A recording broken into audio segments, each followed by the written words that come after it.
Hello, friend. So glad you're here tonight. Get comfortable, pull the covers up, and let the day loosen its grip. There's nowhere else you need to be. Before we begin, a small request. Most of the people listening tonight aren't subscribed.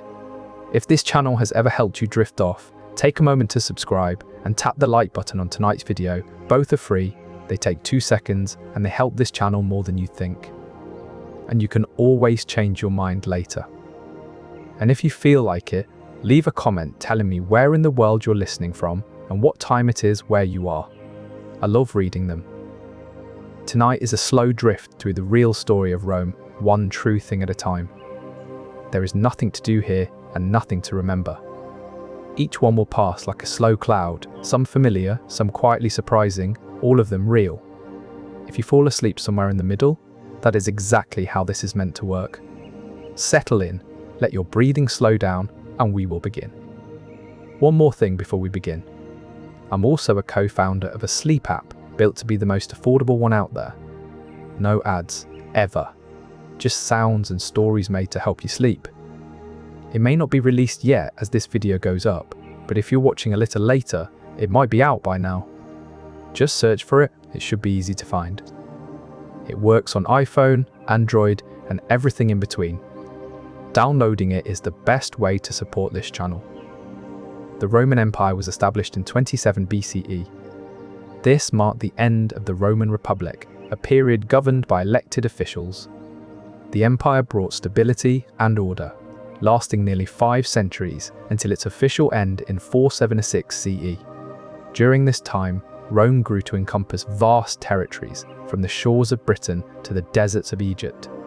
Historians have recorded these dates meticulously, providing a clear timeline of the Roman Empire's rise and fall. This period of rule brought a unified system of law and administration across the lands under Roman control. The empire's longevity can be attributed to its efficient military, which protected and expanded its borders.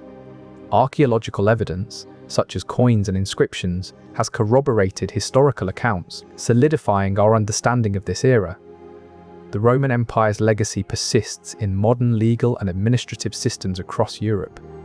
Its endurance was also fostered by cultural assimilation, where local traditions were integrated into the broader Roman framework.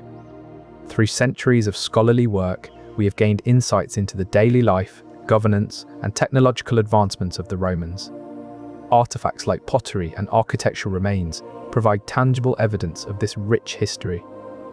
The Roman Empire's administrative practices set a precedent for governance that continues to influence modern societies today. Archaeological digs reveal intricate details about ancient Rome, from the design of villas to the layout of public spaces. Inscriptions found on various artifacts shed light on the daily lives and beliefs of Romans, providing a window into their society. Scholars continue to study these discoveries to uncover more about the empire's social structures and technological innovations. The Roman Republic began in 509 BC and lasted until 27 BC. This period saw Rome transition from a small city-state to a powerful empire. The Republic's formation marked the end of monarchical rule, replaced by a system of elected officials and senators. Over centuries, Rome expanded its influence, conquering territories across Europe and the Mediterranean. This growth was fueled by military prowess and strategic alliances. The duration of the Republic was determined through historical records and archaeological findings. The end of this era signaled a shift towards imperial rule under Augustus. During this time, Romans developed a complex political system that balanced the power between different social classes. This shift towards republican government allowed for more diverse perspectives and greater debate in decision-making processes. The expansion of Roman influence was facilitated by their advanced engineering techniques and well-trained legions. Over time, internal conflicts and political instability led to the decline of the Republic and the rise of imperial power. The Roman Republic's political structure was crucial in its ability to adapt and govern vast territories. This system allowed for checks and balances, preventing any single leader from gaining too much power. The transition from republic to empire occurred gradually, with Augustus's ascension marking the formal end of the Republican era. Scholars have studied ancient texts and artifacts to understand the intricacies of this shift, providing insight into how Roman society evolved over time. The transition from republic to empire brought changes in governance structure and leadership styles. It meant that power became more centralized under a single ruler. This shift was observed through historical documents detailing administrative reforms. The learning of this change comes from careful analysis of surviving texts and artifacts. In the year 43 BC, the Second Triumvirate divided Roman territories among its members. This temporary division was a strategic move intended to balance power and prevent any one member from gaining too much control. The division was not equal. Each triumvir received lands based on their influence and military strength. It is known from historical records that this division was agreed upon in the city of Bononia. The land allocations were marked by physical boundaries, such as rivers and mountains, creating clear demarcations. These divisions allowed for better governance, with each member responsible for a specific region. Over time, these territories would change hands as alliances shifted. This division ensured that each member had a territory to manage and defend, preventing power from becoming too centralized. The agreed-upon boundaries facilitated diplomatic discussions and prevented disputes over territory. Historical documents detailing the negotiations between the triumvirs provide insight into their decision-making process. These divisions helped maintain stability during a period of political transition. The boundaries also served as a reminder of each triumvir's authority within their respective territories, promoting a sense of localized control. This strategic allocation of lands prevented potential power struggles and maintained a delicate balance of influence. The physical markers, such as rivers and mountains, were chosen for their visibility and permanence, ensuring the boundaries could not be easily disputed or altered without notice. Detailed maps and records from this era provide evidence of these divisions, offering historians an accurate understanding of the territorial arrangements. This division was a pragmatic measure to ensure each triumvir had a base of power. The chosen boundaries were natural and easily defensible. Careful consideration went into these allocations, ensuring each member's satisfaction. Historical texts offer detailed descriptions of the territories assigned. Constantine the Great became emperor in 36 AD and was instrumental in making Christianity a major religion within the empire. He ruled from Rome, the heart of the vast Roman Empire. His reign saw changes that would echo through time. Christian symbols began to appear on Roman coins, marking a shift in belief. Temples dedicated to ancient gods stood side by side with newly built churches. The cityscape slowly transformed under his rule. The Edict of Milan, issued during his time, legalized Christianity throughout the empire, allowing it to spread freely. Christianity's visibility increased with its legal status, reflecting a growing acceptance among the populace. The emperor's actions fostered an environment where diverse beliefs coexisted. Through these changes, Rome became a city of many faiths, living harmoniously within its walls. Historical records and archaeological findings provide evidence of this religious shift. Christianity gained prominence as its adherents openly practiced their faith without fear of persecution. Roman coins bearing Christian symbols served as daily reminders of this new acceptance. Archaeological sites reveal the gradual integration of Christian motifs into public art and architecture. The change in religious landscape was evident in both monumental structures and common household items. Christianity's growing influence was also observed in the daily lives of Romans, with more people adopting Christian rituals and customs. Public festivals began to incorporate elements of Christian worship. The transition from polytheism to Christianity was gradual, as old beliefs did not disappear overnight. Excavations have unearthed numerous artifacts depicting both pagan and Christian symbols, indicating a period of overlap in religious practices. Nero was indeed the Roman emperor during the Great Fire of Rome. The fire began in the Circus Maximus, spreading quickly through the densely packed wooden buildings of the city. It raged for 6 days and nights, consuming everything in its path. Survivors spoke of Nero watching the flames from a safe distance, playing his lyre as if it were a performance. This site sparked rumors that he himself had ordered the fire to clear land for his planned Golden House. These claims remain unproven, but they have forever tied Nero's name to this tragic event in Rome's history. The fire's cause is still debated among historians, with theories ranging from accidental ignition to deliberate arson. Witness accounts of Nero's detachment and musical performance have been preserved in written records from the time period. The idea that Nero may have used the fire as an opportunity for urban renewal reflects the common Roman practice of rebuilding after destruction.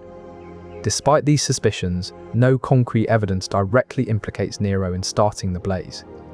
Nero's apparent indifference towards the fire further fueled suspicions of his involvement, as a concerned leader might be expected to rally efforts for rescue and recovery. Contemporary Roman writers, such as Tacitus and Suetonius, documented Nero's actions during the fire, contributing to the enduring image of him as an uncaring ruler. The allegations against Nero persist due to the lack of a definitive alternative explanation for the origin of the fire. The fire's devastation reshaped the city's landscape, leading to extensive rebuilding efforts.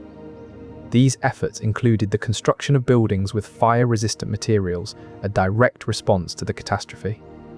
The event highlighted the vulnerability of Roman urban planning, driving changes in architectural practices. Survivors' accounts and archaeological findings have been crucial in understanding the fire's impact and Nero's actions during this time. After the reign of Julius Caesar, Octavian, his adopted son, rose to power and established a single-person rule in the Roman Empire. The streets of Rome saw this shift as Octavian consolidated his authority, centralizing decisions under one leader. This change brought stability, but also concentration of power.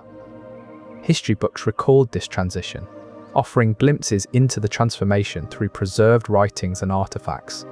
Over time, the Senate's influence waned as Octavian's rule solidified.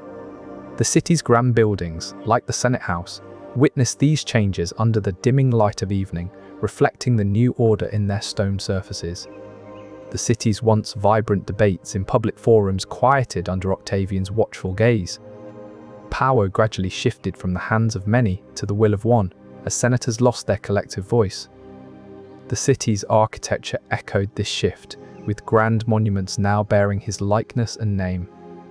This transformation was chronicled in contemporary accounts, offering a glimpse into the changing political landscape. The once vivid statues of statesmen in the Forum now stood, silent witnesses to this change, their expressions frozen in time. The flow of laws and decrees once debated among many now trickled down from a single source, altering the course of daily life. Artifacts from the era bear the imprints of a new order, with coins and inscriptions reflecting a singular authority. Contemporary chroniclers, though cautious in their words, provided subtle hints to the shifting balance of power. The city's bustling markets began to reflect the new hierarchy in their goods and prices, as supplies were controlled by the central authority. Citizens adapted their daily routines to align with the new regime's decrees, creating a rhythm dictated from above. The once vibrant public spaces started to echo the silence of compliance as dissent was quietly discouraged. Neighborhood gatherings became more subdued as people learned to express their thoughts cautiously. In the year 27 BC, a significant shift occurred in the Roman Empire with the establishment of the Augustan Principate. This political system marked the beginning of the Roman Empire's first phase, the Early Empire or the Principate period. It was named after Octavian, who had adopted the name Augustus, signifying his elevated status. This transition followed a prolonged period of civil war and unrest, known as the Roman Republic's collapse. The Augustan Principate brought stability to Rome, allowing for the expansion and consolidation of its territories. It was during this time that Rome saw significant growth in its infrastructure and cultural influence. The establishment of this new system was documented by contemporary historians and chroniclers, providing insights into the changes that took place. This change was a gradual process of power concentration, where the Senate's role diminished and the emperor held both political and military authority. The stability provided by this system enabled Rome to focus on internal improvements, such as building roads and aqueducts and expanding its legal framework. Contemporary writings, like those of Livy and Tacitus, detail the new political structure's impact on daily life and governance.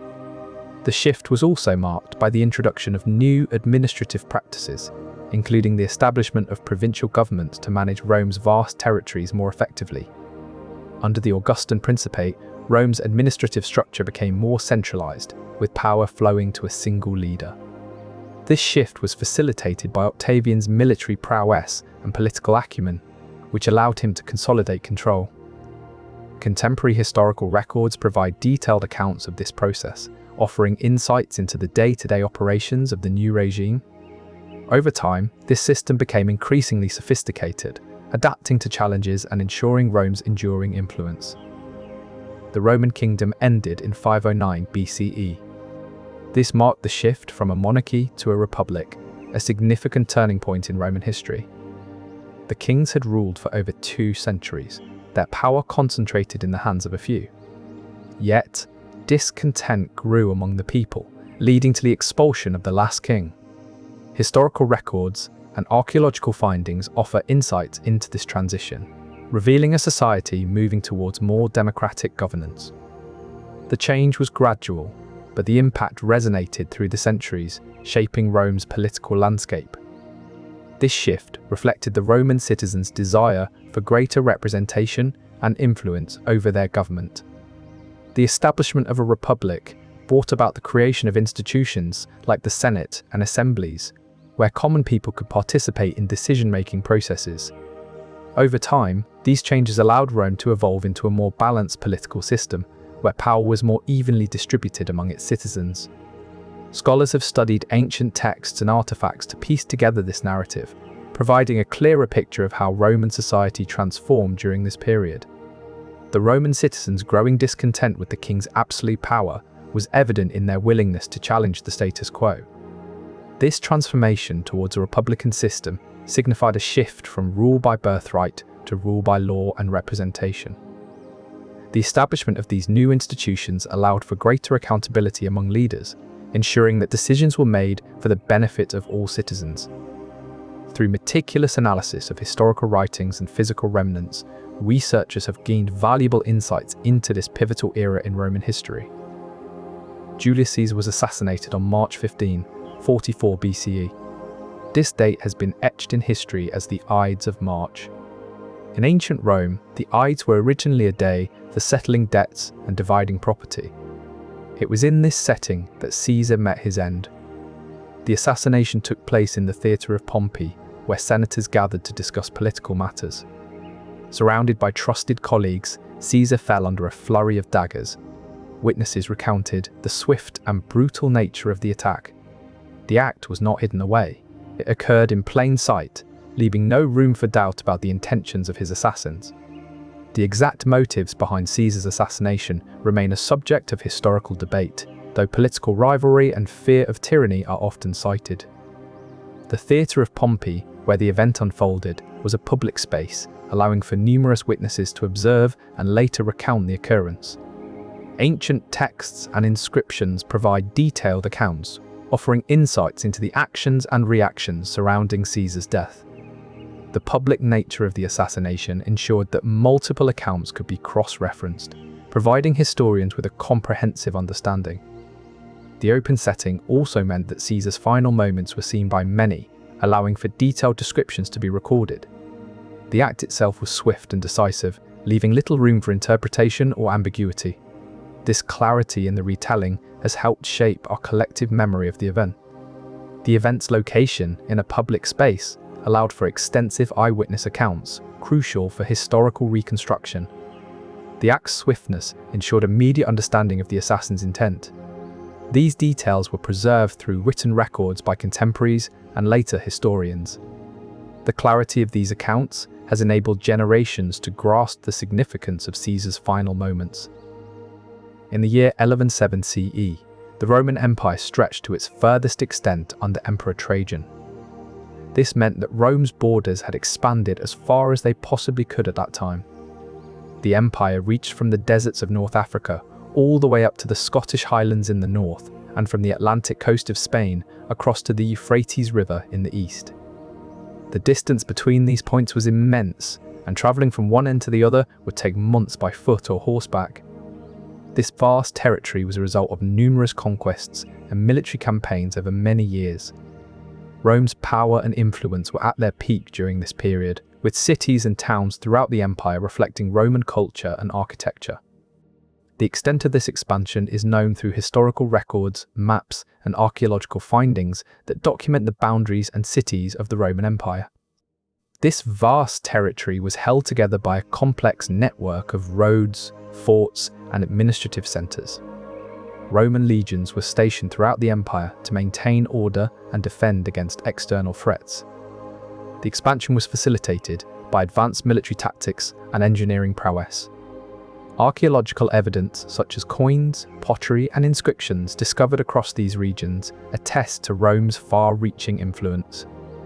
The empire's vastness meant that communications and governance were challenging but essential for cohesion.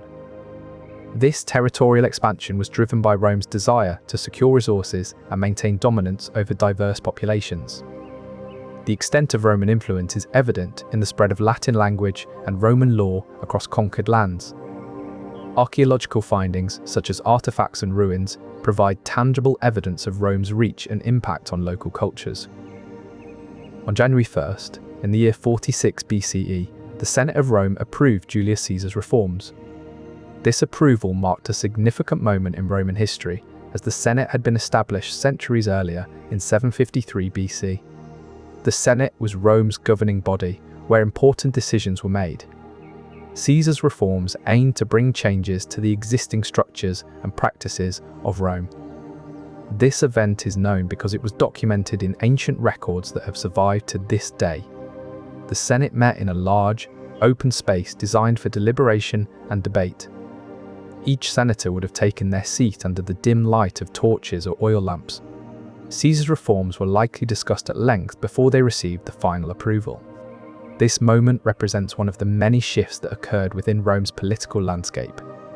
The changes Caesar proposed were likely designed to address issues within the Roman government that had been building for years. These reforms may have included adjustments to taxation, land distribution, or even the structure of the Senate itself. The approval by the Senate signified a willingness among its members to consider new ways of governing. This event was documented in texts such as letters, journals, and official records kept by Roman scribes. This decision indicated a potential shift in Rome's power dynamics, as it acknowledged the need for reform. It reflected the Senate's evolving understanding of governance and its ability to adapt to changing circumstances. The approval process involved thorough deliberations among senators who considered various aspects of Caesar's proposals. This historic moment underscored the importance of documented evidence in preserving knowledge of past events. The Roman Senate played a significant role in the governance of both the Republic and the Empire. Its power grew over time, from advising kings to making laws for the Republic. The senators met in a grand building, the Curia, which housed their deliberations. They would discuss policies, debate laws, and vote on matters that shaped Rome's future. This body of wise men was consulted by magistrates seeking advice or approval. Over centuries, the Senate's influence waned under emperors, but it remained a symbol of Rome's political heritage. The marble columns and statues within the Curia bore witness to their decisions, carved into stone for posterity. Archaeologists have uncovered remnants of this building, providing physical evidence of its prominence in Roman history. This understanding of the Senate's role is derived from historical accounts and architectural findings that reveal the intricate workings of ancient Rome's political system. The Senate's deliberations often influence military campaigns and economic policies, guiding Rome through periods of expansion and turmoil. The building's layout, with a semicircular arrangement of seats, facilitated open debates among senators. Inscriptions on recovered fragments of the Curia's walls offer glimpses into specific decrees and proceedings. These artifacts help scholars reconstruct the Senate's procedures and the scope of its authority. The Senate's debates were recorded in detail, ensuring that decisions were transparent and accountable. This historical record allows modern researchers to study the Senate's methods of consensus building and dissent management. The preserved architecture of the Curia shows a design aimed at facilitating communication among senators, reflecting Rome's emphasis on collective wisdom. The remnants found during excavations include marble tablets that bear the minutes of past meetings, providing insight into the Senate's decision-making processes. In the year 96 CE, following the murder of Domitian, Nerva was elected emperor by the Senate. This marked a shift in power within Rome's political structure. The Senate, an assembly of prominent men, held significant influence over the empire. The murder of Domitian created a vacuum that needed to be filled quickly to maintain stability. This election took place in the Grand Halls, where senators convened to discuss and decide on important matters affecting the empire. Nerva's ascension was a result of careful negotiations and power plays among the senators, seeking a leader who could bring peace and order back to Rome. This selection process highlighted the Senate's role in shaping Rome's political landscape during times of crisis. The swift nature of Nerva's election underscored the Senate's eagerness to restore calm amidst uncertainty. Historical accounts and preserved documents from this era provide detailed insights into these proceedings, shedding light on the intricacies of Roman governance. Nerva's election signaled the Senate's belief that a stable leadership could prevent further unrest. The senators considered Nerva's experience and temperament crucial for this task. Their decision was informed by past events where swift action averted chaos. This understanding is drawn from historical records that document the Senate's deliberations during such periods. Nerva's election was not without opposition. Some senators favored a military candidate. However, the Senate ultimately chose Nerva for his political acumen and diplomatic skills. The swiftness of this decision reflected the Senate's determination to avoid a power struggle within the empire. This preference for stability was evident in their choice of a seasoned politician over a potential military ruler. Rome's currency during the Roman Republic included bronze, silver, and gold coins called as denarius and aureus respectively. These coins were stamped with the value they represented. The as was bronze, often used for smaller transactions, its colour and weight making it easy to identify. The denarius was silver, used more frequently in daily commerce due to its practicality. It bore an image of Roma, the goddess of Rome, on one side. The aureus was gold, reserved for larger transactions or as a symbol of wealth. Archaeologists have found these coins across the Roman Empire, providing insights into trade and economic activity. Each coin was carefully crafted, bearing symbols that signified its value. Over time, their designs changed slightly, reflecting the evolving art and culture of Rome. These coins also served as a means of displaying Rome's power and influence. Their widespread use across the empire facilitated trade between distant regions. The variations in coin design allowed historians to date artifacts and understand economic shifts over time. These coins were not merely currency, but also miniature works of art, each side meticulously engraved with intricate patterns and symbols. The subtle variations in design across different eras serve as time markers for historians. By studying the wear and tear on these coins, scholars gain insights into their circulation and usage. The distribution of coins throughout the empire highlights Rome's extensive trade networks. Coins also bore images of Roman emperors and significant historical events, furthering their storytelling role. The consistency in coin weight and metal purity maintained trust among traders. Minute details on coins help track minting locations, revealing the geographical spread of Rome's influence. Archaeological digs often uncover hoards of these coins, offering glimpses into ancient financial practices. The year 69 CE was known as the Year of the Four Emperors due to political instability. This period of turmoil saw 4 emperors reign in rapid succession within a single year, each vying for control over the Roman Empire. The short-lived reigns and frequent changes of leadership created uncertainty and chaos throughout Rome and its provinces. The unstable political climate resulted in power struggles and military conflicts as different factions fought to install their chosen emperor.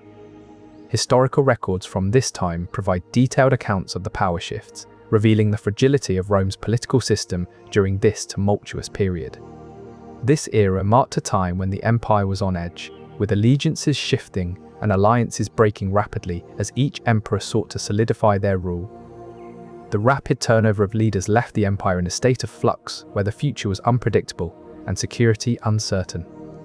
The constant power struggles highlighted the lack of clear succession plans, making the throne vulnerable to ambitious claimants. Ancient historians such as Tacitus and Suetonius chronicled these events, providing modern scholars with first-hand accounts of the period's turbulence. This turbulence underscored the fragility of Rome's political structure, where power could shift swiftly and violently. The absence of a stable line of succession left the throne open to usurpation by powerful military leaders. Ancient texts and inscriptions preserved the events of this chaotic time, offering insights into the empire's internal strife. This instability emphasized the empire's reliance on military might for political control. The quick succession of emperors revealed deep divisions among Rome's elite factions. Letters and documents from this era highlight the desperation and urgency felt by leaders attempting to maintain order. Inscriptions on coins and monuments indicate the shifting alliances and loyalties, reflecting the empire's precarious state. The Five Good Emperors period lasted from 96 to 180 CE. This era was known for its stability and prosperity in the Roman Empire. During these years, the emperors were chosen based on merit rather than bloodline. This brought about a sense of continuity and strength within the empire. The reigns were marked by wise governance and economic growth. The period is studied today through historical documents and archaeological findings. Coins and inscriptions from this time provide insight into the lives of the emperors and their subjects. These artifacts help historians understand the daily life and administration during this era. The era's legacy can be seen in the infrastructure that was built and maintained during these years. This time of relative peace allowed for the expansion of arts and education. Archaeologists have discovered schools and libraries from this era. Letters and documents show a focus on administrative efficiency. The empire's stability was maintained through careful succession planning. The chosen emperors often adopted their successors to ensure capable leadership continued. This system avoided the chaos of power struggles. Inscriptions found on public buildings reflect policies that promoted welfare and justice. Historical texts describe a thriving economy with vibrant trade routes across the empire. The era's focus on meritocracy meant that capable leaders could rise regardless of their family background. This practice ensured that the empire's interests were prioritized over individual dynasties. The adoption system was not merely about lineage, but also about selecting individuals who displayed competence and wisdom. This method of governance was evident in the policies implemented during this time, reflecting a well-thought-out approach to maintaining stability. The Five Good Emperors are considered to be Nerva, who reigned from 96 to 98 AD, Trajan, reigning from 98 to 117 AD, Hadrian, who ruled from 117 to 188 AD, Antoninus Pius, ruling from 138 to 61 AD, and Marcus Aurelius, whose reign lasted from 161 to 180 AD. These emperors were chosen for their leadership qualities, maintaining stability during a crucial period in Rome's history. Their reigns are documented in historical records, providing insights into their governance. The term Good Emperors was coined by historians to distinguish these rulers from others, highlighting their effective management of the empire. This period is often referred to as the Nervan Antonine dynasty, reflecting the lineage and continuity in leadership during this time. These emperors fostered a sense of unity and purpose across the empire. Their administrations were marked by peace and prosperity. Their actions and decisions have been studied through surviving letters, inscriptions, and coins. This era is contrasted with the tumultuous years that preceded and followed their rule. This period saw a growth in infrastructure projects and cultural development across the empire. The emperor's rule was marked by a focus on law and justice, with improvements in governance structures. Their strategies for maintaining peace involved diplomatic relations and military actions when necessary. Historical accounts provide evidence of their commitment to welfare programs and public services. These rulers prioritized the well-being of their citizens, ensuring fair distribution of resources and maintaining a strong economy. they implemented policies that encouraged social harmony and promoted education throughout the empire. Their leadership was guided by principles of ethical governance, emphasizing moral integrity and wisdom in decision-making. The enduring legacy of this period is evident through the preserved artifacts and literary works that offer insights into their administration. Hadrian built Hadrian's Wall, completed around 28 CE. The wall stretches across the northern boundary of the Roman Empire in Britain, a line of defense and control. Its construction required careful planning and organization, involving thousands of soldiers and laborers.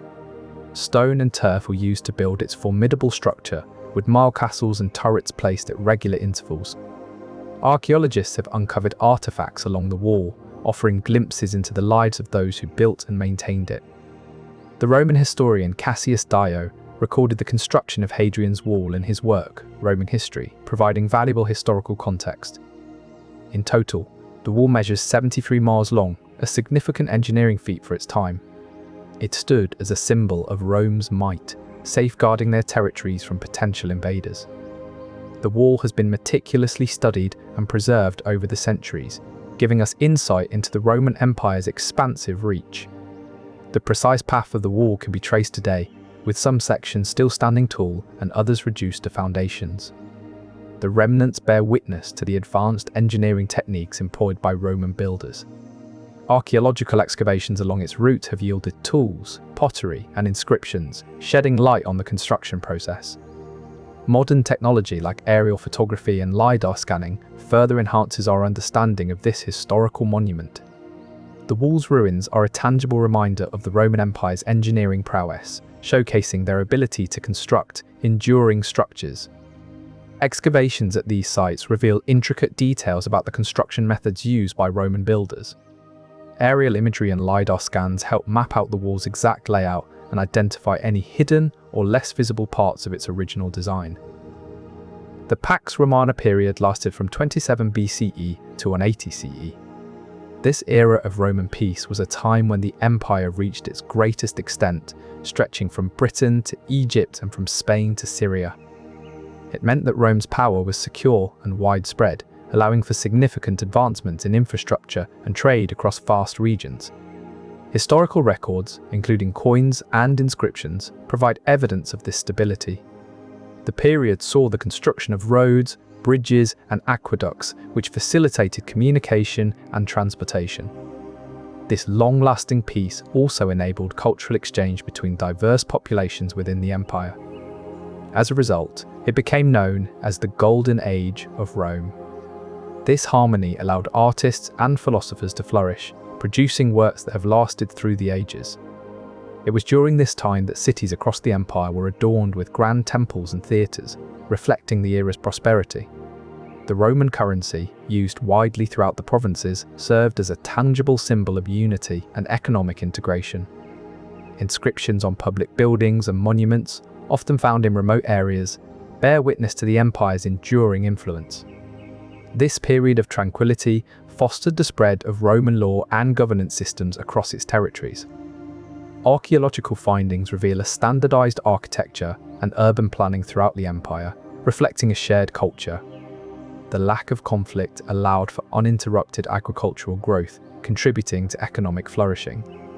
Coins bearing the likenesses of emperors were discovered in various settlements, indicating widespread usage and acceptance. This stability facilitated the movement of goods and ideas between different regions, enriching both material and intellectual life.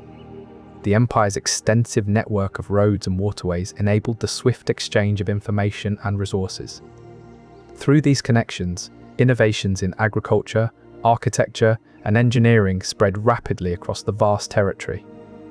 Evidence from literary sources and artifacts reveals that this era was marked by a high degree of interdependence and cooperation among diverse communities. Marcus Vipsanius Agrippa commissioned an earlier temple on the site of the Pantheon. This is where the story of the building we now know began, under his direction. The interior he created featured a unique design element, an oculus, a large opening in the dome that lets in natural light. This architectural choice allows sunlight to stream into the space, creating a dynamic interplay between light and shadow throughout the day. The oculus is a practical and aesthetic marvel, providing both illumination and ventilation for those inside. It's a reminder of the ingenuity of ancient Roman engineers who understood how to harness natural elements to enhance their structures. Over time, this temple was rebuilt and modified, but the idea of an open roof remained, making it a distinctive feature that has endured for centuries. The oculus is the only source of light in the otherwise dark interior. As the sun moves across the sky, so does the beam of light it casts inside. This moving light show is a constant reminder of the passing hours and the eternal cycle of day and night. The beam of light that enters through the oculus is a tangible marker of time's passage, its movement across the floor and walls, an ever-changing tableau. This natural clock has been observed and studied by countless visitors over centuries. The precise angle and duration of sunlight inside depends on the season, creating subtle variations in the light display throughout the year. Researchers have used historical records and scientific measurements to understand these nuances, revealing the careful design principles behind this timeless spectacle. The Colosseum is elliptical, measuring approximately 89 meters in length and 506 meters in width. It was designed to host the grand spectacles of ancient Rome, including gladiatorial contests and dramas based on classical mythology. The interior, divided into 4 levels and an attic, is a complex web of numbered rows and seats. These tiers allowed thousands of spectators to witness the events unfold below. Each level offered a unique vantage point, from the intimate detail of the arena floor to the panoramic view of the entire structure. The elliptical shape was not just an aesthetic choice, it created an acoustic effect that carried the sounds and cheers throughout the amphitheatre. This design allowed for a more immersive experience, drawing spectators into the action as if they were part of the performance themselves. Over time, this distinctive shape has become one of the Colosseum's most recognizable features, a symbol of Rome's rich history and architectural prowess. The amphitheatre's oval design permitted a gradual incline of each level, ensuring that even spectators seated at the top could observe the events clearly. This inclination also facilitated the efficient movement of crowds during intervals and emergencies. The curved shape enabled the use of robust arches and vaults throughout the structure, providing stability and durability. It is believed that these architectural elements were inspired by the circular arenas used in earlier Roman cities. The careful planning of the Colosseum's shape ensured that the structure could withstand the weight of numerous spectators and the stress of various events. The elliptical design allowed for a balanced distribution of pressure, preventing the walls from buckling under strain. Historical records and architectural drawings have provided insights into the engineering principles applied during its construction. The Aqua Marcia was another long Roman aqueduct, measuring approximately 91 kilometers in length. This ancient waterway brought fresh water from the Cimberini Mountains to the city of Rome. Its journey began high up in the mountains, where clear streams flowed down rocky slopes. The water traveled through a system of channels and pipes, carefully engineered by Roman builders. Along its path, it passed through lush valleys and over rolling hills, eventually reaching the bustling streets of Rome. This remarkable feat of engineering supplied the city with a reliable source of clean water for centuries. Its existence is well documented in historical records, providing us with a clear picture of this vital infrastructure. The Aqua Marcia's steady flow of water facilitated Rome's growth by providing essential needs for both daily life and industry. Its consistent delivery was enabled by gravity, utilizing the natural slope of the land. Archaeologists have studied remaining sections to understand its construction details, revealing meticulous planning and execution.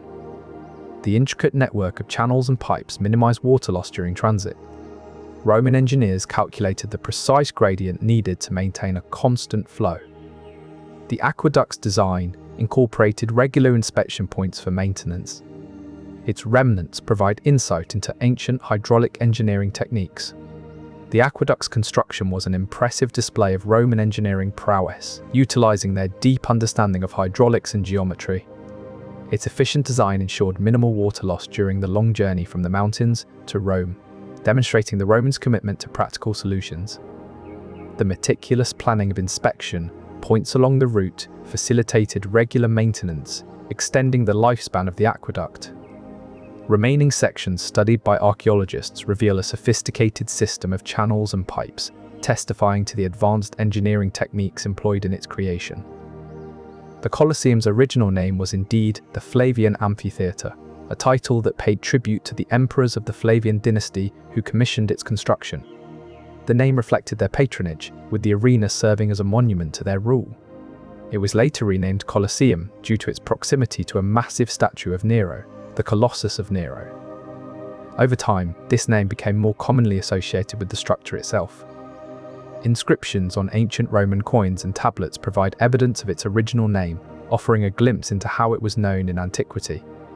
The grand stone edifice stands as a tangible connection to the past, its arches and corridors echoing the footsteps of history. Each layer of the amphitheatre's construction tells a story about the era that birthed it, from the intricate design to the materials used in its making. The name Flavian Amphitheatre endures as a reminder of Rome's imperial legacy and the architectural marvels left behind by its rulers. The name change from Flavian Amphitheatre to Colosseum reflects the evolving significance of the monument over centuries. The statue's presence influenced the local dialect, as people began referring to the nearby amphitheatre using a diminutive form of Colossus. This linguistic shift was gradual, with the new name gaining prevalence through common usage. Modern researchers have found references in ancient texts that mirror this transition, showing how language can reshape historical perception. The name change from Flavian Amphitheatre to Colosseum occurred gradually as the statue of Nero became a local landmark. The diminutive form, Colossus, was used colloquially by locals when referring to both the statue and the amphitheatre. Over time, this casual usage became the standard way to identify the structure. Scholars have traced these linguistic shifts through preserved historical documents that record everyday language use. The Pantheon's dome stands at 142 feet, an equal measure for both its height and diameter.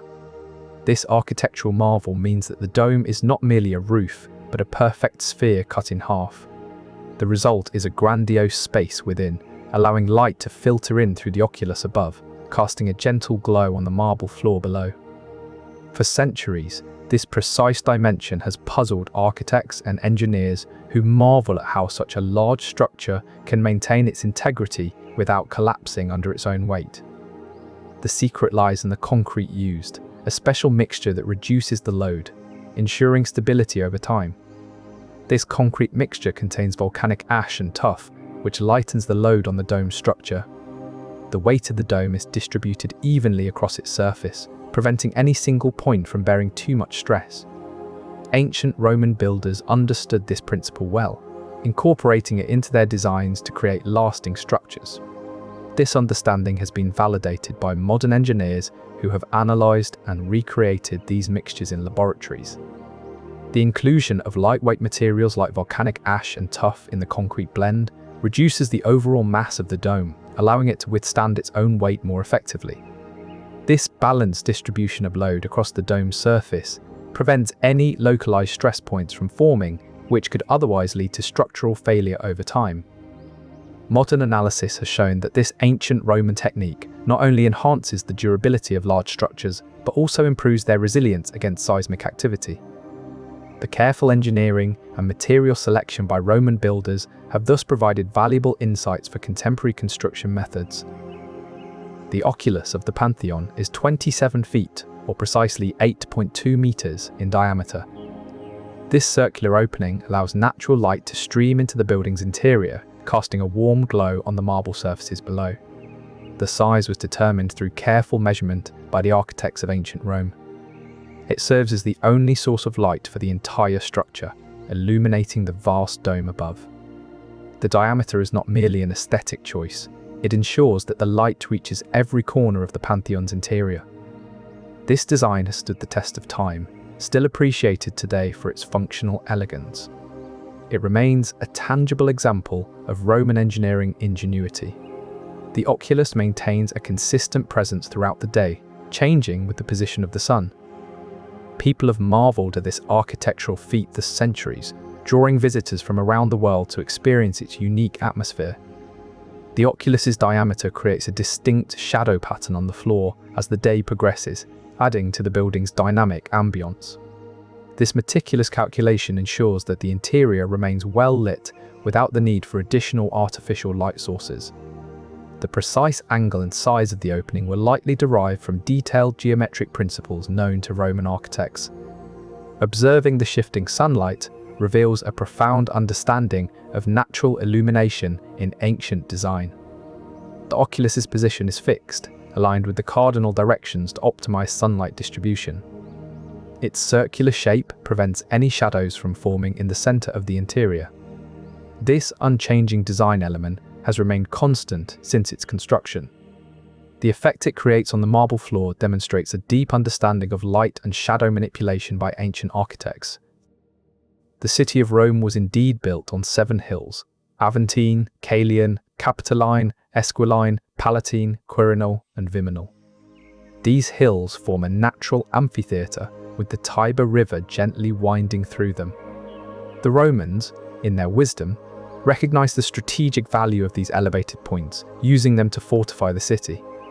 Over time, each hill developed its own distinct character, from the grandeur of the Palatine to the residential charm of the Caelian. Walking from one hill to another, you might notice how the light changes, casting different shadows and hues throughout the day. This topographical arrangement has shaped Rome's urban landscape for centuries, influencing its growth and defense. These hills offered commanding views of the surrounding area, allowing for effective surveillance and defense against invaders. The lay of the land also facilitated drainage and water management, with aqueducts and sewers built to take advantage of the natural slopes. Geological surveys and archaeological digs have revealed much about the original contours of these hills, providing insights into how the city's layout evolved over time. The gradual erosion of the hills over millennia has reshaped their forms, creating subtle differences in elevation and slope.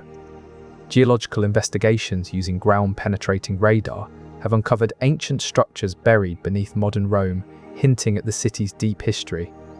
The careful preservation of these hills has allowed for ongoing archaeological discoveries, providing a tangible link to Rome's past. The continued study of these hills offers valuable insights into the city's evolution and the ingenuity of its early inhabitants. Rome was divided into 14 regions by Augustus in 7 BC. This division aimed to improve urban planning and administration within the city. The regions were not mere administrative zones, they held cultural significance, each with its own history and distinct character. Augustus, who reigned for 45 years until his death in 14 CE, oversaw this transformation. His legacy remains etched in the city's layout, a silent witness to his vision. The division was not arbitrary but based on existing neighborhoods and landmarks, ensuring that local identities were preserved. This structure endured for centuries, reflecting Rome's stability and continuity. The regions provided a framework for public services and governance, enhancing the daily lives of Roman citizens. The regions were delineated by natural boundaries like rivers and hills, providing clear demarcations. Each region had its own forum or public square, serving as a gathering place for residents. The division facilitated efficient distribution of resources such as water and grain. Local magistrates, known as curatores, managed daily affairs within their respective regions. This regional system allowed for targeted infrastructure projects, ensuring no part of the city was neglected. The clear boundaries made it easier for residents to identify with their specific area and participate in local events. This organization also enabled better coordination among different government sectors, reducing administrative confusion. Archaeological findings and historical records provide detailed insights into how these regions functioned. These regions became the heartbeat of Rome's social and economic life, shaping the cityscape in tangible ways. The layouts of streets and buildings reflected the region's character, preserving unique architectural styles. Local traditions and customs were nurtured within these boundaries, creating a rich tapestry of Roman culture. Over time, each region developed its own set of historical narratives, passed down through generations, adding to Rome's collective memory. The Pantheon is located at Piazza della Rotonda in Rome, where its main entrance faces. Surrounded by bustling streets, the Pantheon's grand facade greets visitors arriving from all directions. The piazza, with its central fountain and benches shaded by ancient trees, provides a peaceful setting for the monument. Tourists often gather here to admire the dome's immense size before entering. Over time, this location has become a familiar meeting point in Rome, easily recognizable among visitors and locals alike. The position of the Pantheon at the heart of the city allows it to be a central landmark, accessible by many paths leading to its historic square. The Pantheon's centrality allows for a constant flow of visitors throughout the day and night, as it serves as both an architectural marvel and a popular gathering spot. This strategic placement ensures that the monument remains visible from many vantage points across Rome, making it a prominent feature in the cityscape. Over centuries, the Pantheon's unchanging location has helped to establish its enduring presence, with generations of Romans and visitors alike regarding it as a consistent point of reference. The Pantheon's consistent location has allowed for the growth of surrounding businesses that cater to tourists and locals alike. This steady flow of visitors contributes significantly to the local economy, with restaurants, shops, and tour operators thriving in the area. The familiarity of the landmark ensures a sense of continuity amidst Rome's evolving cityscape, where new constructions and changes often occur. Over time, this central placement has been reinforced through historical records and maps, solidifying its importance as an enduring monument. The Aqua Claudia aqueduct, constructed in the year 52 AD, carried a vast amount of water to Rome daily. This structure was an essential part of the city's infrastructure, providing fresh water for its inhabitants. The water flowed from distant sources, traveling through carefully engineered channels. Over time, Roman engineers perfected their techniques, ensuring that the aqueduct could reliably deliver around 87 million litres each day. The amount of water carried was crucial for the city's growth and maintenance, supporting both public and private uses. The design and construction of such a system required significant planning and resources. Archaeological evidence has shown the intricate details of its construction, reflecting the Romans' advanced engineering skills. The system of pipes and tunnels within the aqueduct allowed water to flow by gravity, overcoming differences in elevation. Roman builders used mortar made from volcanic ash and lime for construction, providing durability against erosion. Evidence of these methods comes from surviving sections of the aqueduct, revealing the meticulous craftsmanship involved. Each brick and stone was carefully positioned to maintain a precise slope, ensuring steady water flow throughout the aqueduct's length. The use of arches and vaults allowed the structure to withstand immense pressure without collapsing. The meticulous construction process involved continuous level checks using simple tools like water levels. The aqueduct's efficiency was tested over time by observing how well it supplied water during both peak and low usage periods. The aqueduct's slope was critical for maintaining a steady flow of water throughout its length. This careful engineering ensured that water could reach all parts of Rome without the need for pumps. The efficiency and reliability of the system were proven by its ability to supply consistent water pressure over long distances. The study of surviving sections has provided insight into the detailed construction methods used, further confirming the aqueduct's durability. The First Punic War between Rome and Carthage took place from 264 BC to 241 BC. This war spanned 23 years, a significant period in ancient history. It was fought mainly on the Mediterranean Sea, with ships carrying soldiers and supplies across vast distances. The conflict began with the struggle over the control of Sicily, an island rich in resources. Historians have pieced together these events from written records and artifacts found in both Roman and Carthaginian territories. The war ended with a treaty signed on land, marking a pivotal moment in the history of two great empires. The war's naval focus reflected the strategic importance of sea power in the ancient Mediterranean world. Artifacts like shipwrecks and weapons discovered underwater provide tangible evidence of these maritime battles. The conflict's end brought significant changes to the political landscape, with Rome expanding its influence in the region. Historical records from both sides offer differing perspectives on the causes and outcomes of this prolonged struggle. The naval prowess of Rome and Carthage was crucial for supply lines and troop movements, shaping the course of the war. This conflict highlighted the Mediterranean's role as a vital trade route and military theatre. Underwater archaeology has uncovered remnants of ancient battle tactics and technologies used during these engagements. The written accounts from each side reveal distinct strategic narratives that help modern scholars understand the dynamics of their confrontations. The war's naval focus emphasized the strategic significance of controlling coastal regions and trade routes. This was evident in the frequent skirmishes over island territories and vital sea lanes.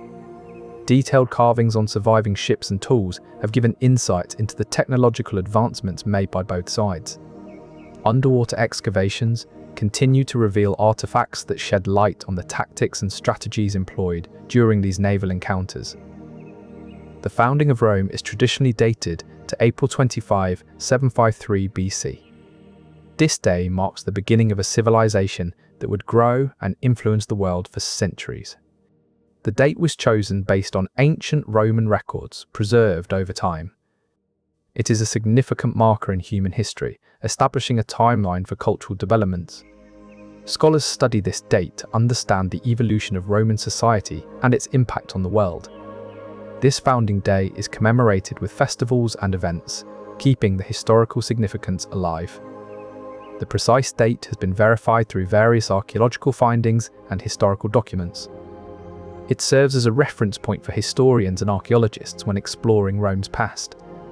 The fact that this date is still remembered today highlights the enduring legacy of ancient Rome.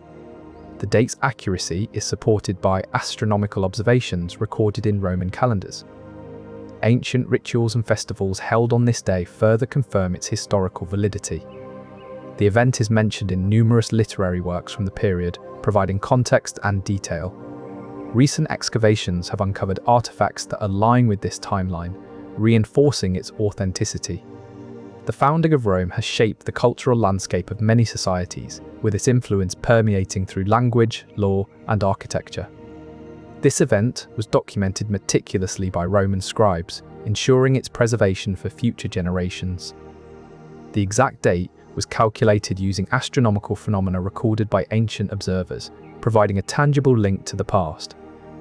Modern research continues to unearth evidence that supports this pivotal moment in human history. Rome was ruled by kings from 753 BC to 509 BC. This period spans the early years of the city when leaders held absolute power. Each king would have sat on a throne, perhaps in a grand hall, their decisions echoing through the stone halls. These rulers left their mark on the landscape, with palaces and monuments that still stand today, remnants of an ancient era.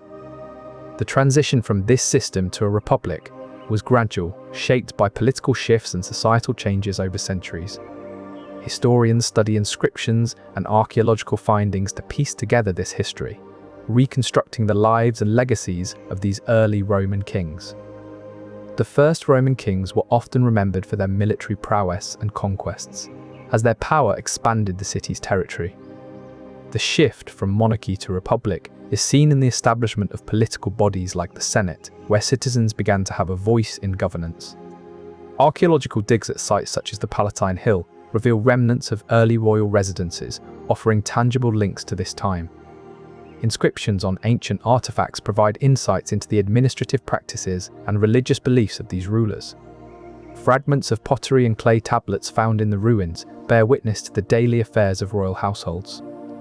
Inscriptions on these artifacts detail administrative tasks such as record keeping and resource management, revealing the intricacies of early Roman governance.